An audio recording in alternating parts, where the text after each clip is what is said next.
आज हम लोग बात करेंगे डोमेस्टिक वायलेंस एक्ट के बारे में, जिससे रिलेटेड एक बहुत ही इंपॉर्टेंट जजमेंट आया है, we the women of India versus Union of India 2025 का।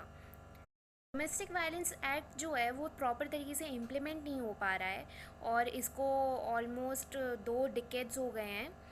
इसीलिए सुप्रीम कोर्ट को ये बहुत इंपॉर्टेंट लगा कि इसके इम्प्लीमेंटेशन के लिए हमें कुछ गाइडलाइंस लेके आना चाहिए, इसलिए ये जजमेंट आया है।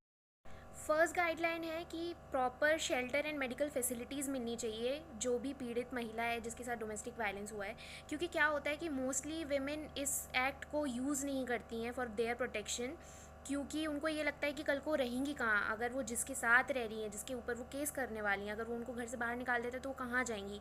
इस वजह से वो कभी केस ही नहीं करती हैं। दूसरी गाइडलाइन है प्रोटेक्शन ऑफिसर से रिलेटेड, जो इंश्योर करते हैं कि उनको प्रॉपर शेल्टर दिया जाए, उनको मेडिकल फैसिलिटीज़ दी जाएं और उनको फ्री लीगल एड भी दी जाए। और प्रोटेक्शन ऑफिसर जो है वो स्टेट गवर्नमेंट अपॉइंट करती है। तीसरी गाइडलाइन है सर्विस प्रोवाइडर से रिलेटेड, कि जो भी रजिस्टर्ड सर्विस प्रोवाइडर होते हैं, जैसे एनजीओज़ होते हैं या फिर कोई भी एसोसिएशन होती है वॉलंटरी, तो उनका काम है कि वो डीआईआर भी बना सकती हैं, डोमेस्टिक इंसिडेंट रिपोर्ट, जो एफआईआर नहीं होती है, सिर्फ एक नॉर्मल रिपोर्ट होती है।